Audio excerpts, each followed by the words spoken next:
Hello and welcome back. I'm Steve and today we're visiting Cairo, Egypt. As always, if you like this travel video format, I'd appreciate your support by clicking the thumbs up and subscribe buttons. As well, to be notified of my new uploads, click the bell icon.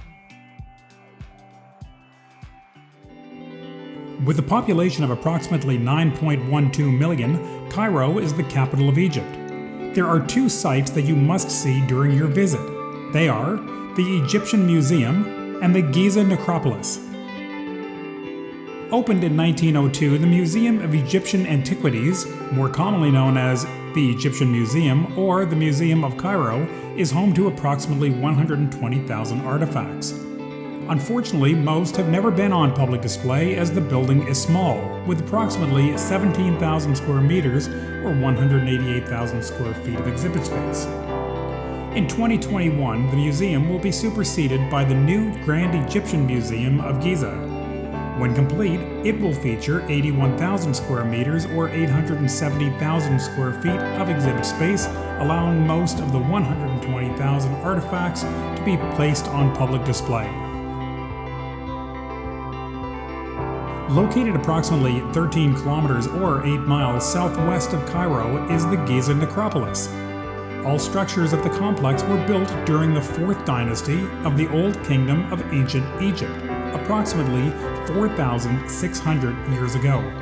The site includes the Great Pyramid of Giza, the Pyramid of Menkaure, the Pyramid of Khafre, the Great Sphinx of Giza, several small tombs, cemeteries, small pyramids for queens, the remains of a workers' village, and a pharaoh's ship.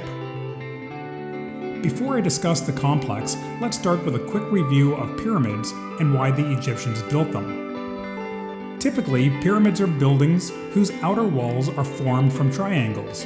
The triangles meet at the top to create a single step. This design tends to be relatively simple to construct as less material is required as the building grows higher. The engineering is also relatively straightforward, as with every new layer, the building's weight is distributed evenly to the foundation.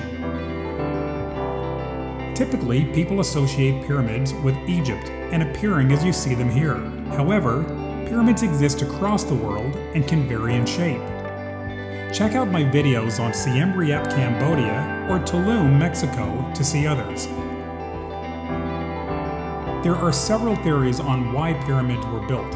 However, religious purposes are the most common. Upon their death, a king, ruler, or important member of society would be placed in the pyramid to help them transition to the afterlife. Egyptians believed that a second self called a Ka lived in every human being. When a person's body died, the Ka moved on to eternal life. Following with this belief, after death, the pharaoh would be placed in the pyramid along with their worldly belongings to help them transition to and assist them in the afterlife. A pharaoh, by the way, is the common title used for the monarchs of ancient Egypt. The Pyramid of Menkaure is the smallest of the three main pyramids. It was constructed using limestone and Aswan granite, and had an original height of 65.5 meters or 215 feet. As a comparison, this is roughly a 15-story modern building. Next, we have the Pyramid of Pharaoh Khafre, who ruled from circa 2558 to 2532 BC. Completed in 2570 BC, the pyramid has a height of 136.4 meters or 448 feet. So now we're looking at approximately a 30-story building. The bottom course of casing stones was constructed using pink granite, but the remainder is made of limestone blocks. The blocks each weighing more than 2 tons. The Khafre pyramid is essentially a complex within itself. It consists of a temple, the Sphinx temple, a causeway, a boat pit, a boat dock, and of course, the King's Pyramid. Although the original purpose of the Sphinx is unknown, it's speculated that it may have been built to guard over the pyramids and surrounding Giza Plateau symbolically. Other Egyptologists believe the head of the Sphinx is that of King Khafre, and was therefore built to honor the king. The Great Pyramid of Giza, also known as the Pyramid of Khufu, was constructed circa 2580 BC to 2560 BC. Built using limestone and granite, this pyramid has a height of 147.6 meters or 481 feet, so approximately a 32-story building. Although Khafre's pyramid appears larger, it is not. It was built at a higher elevated site and with a steeper inclination angle. The Great Pyramid is the oldest and largest of the three pyramids, and the only one that remains mostly intact. When excavating Khufu's pyramid, a ship was uncovered. The ship is currently on display at the Giza Solar Boat Museum, located directly adjacent to the pyramid. When you visit the complex, you'll likely be approached by individuals offering you camel rides. Now, I typically don't partake in touristy-type activities, but in this case I did. I'll admit it added something to the experience. Just remember, even more people will be trying to sell you other things when your camel ride is finished. When you first see the pyramids, you'll most likely think, "That's it?"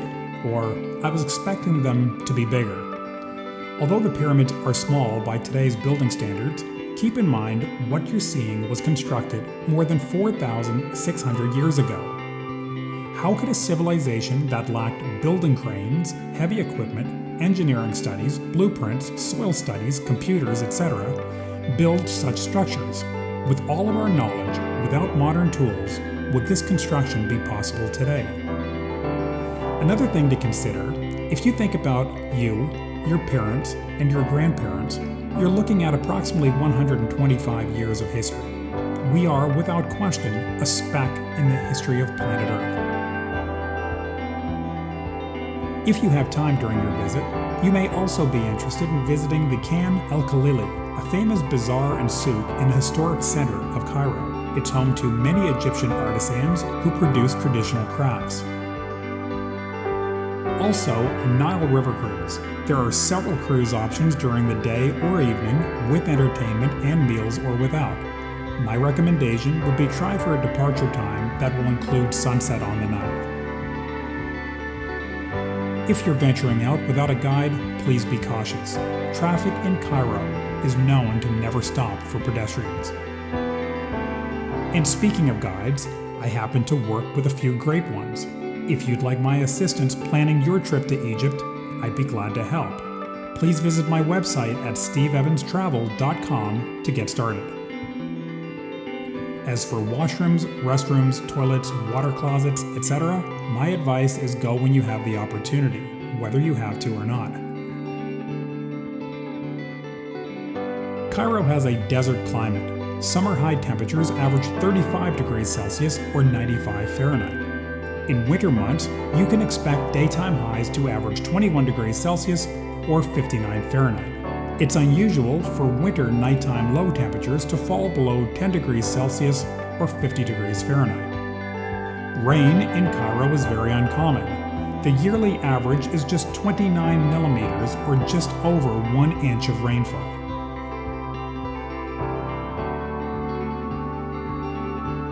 Cairo's religious demographics are 94.1% Muslim, 5.1% Christian, and 1% Jewish, Buddha, or other. So that's Cairo, Egypt. I hope you've enjoyed this quick glimpse at one of the world's oldest cities, and one of the 7 wonders of the world, the Great Pyramid of Giza.